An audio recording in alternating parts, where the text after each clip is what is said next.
Hello and welcome on Thomas Geiger Car. Today with the second generation Range Rover Evoque. I'm here at the Land Rover Design Center getting a first glimpse of the car that will go back to the lead of the segment that it founded about 8 years ago. Because the Evoque was the first luxury small SUV and it's trying to keep up with the big competition that it raced. If you want to know what to expect from that vehicle that will be on the markets spring next year, join me in my first review and I'll tell you more about it. The dimensions of the Evoque have not changed. The wheelbase was a bit increased to gain more room in the interior, and the iconic shape is still the same, just with a bit of an evolution. We have still the raising belt line, the falling roof line, the narrow rear window that gives the car that coupe shape. But we have less lines than before and way more precision. Smaller gaps, flush door handles, slim lights with a stealth look. So a modern variant of the iconic original. While the exterior design is just an evolution, the interior is brand new, taken lots of bits and pieces from the acclaimed design star Velar. So we now have a totally digital cockpit, almost no buttons anymore, but we have a big touchscreen here. And we have a second touchscreen down here.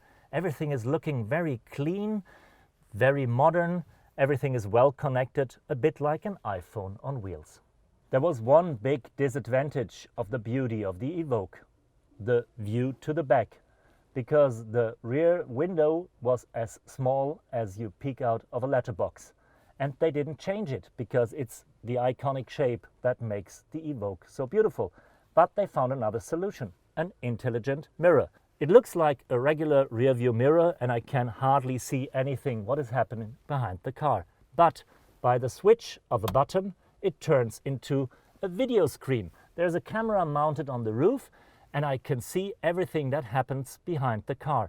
Not abstracted by the pillars, not abstracted by the small shape of the window, not abstracted by luggage or the people that are sitting there. A pretty clever solution. And it's not the only clever solution regarding the views. Also towards the front and the side, they have used virtual technology to make the bonnet clear and invisible. So even if I look outside the car towards the front, I have a better view now due to the cameras that are combined and shown on the screen.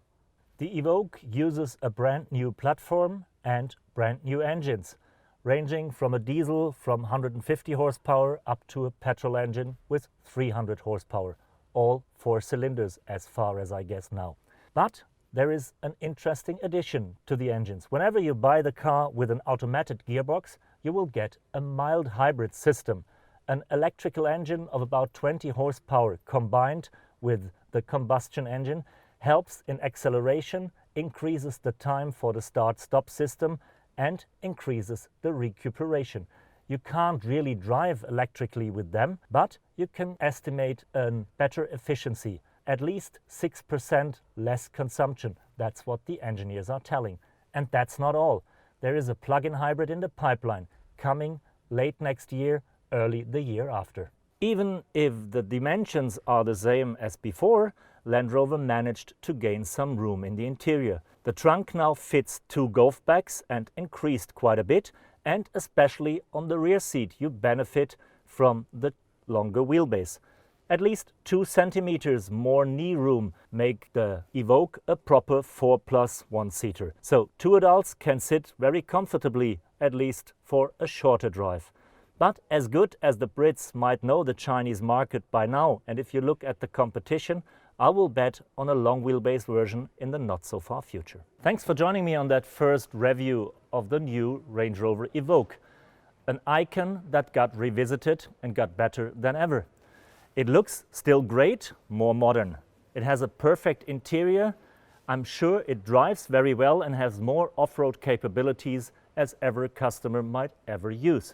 So for me, well equipped to go back to the lead of the segment that it once founded, and I can't wait to take this car out of the road and tell you more about it.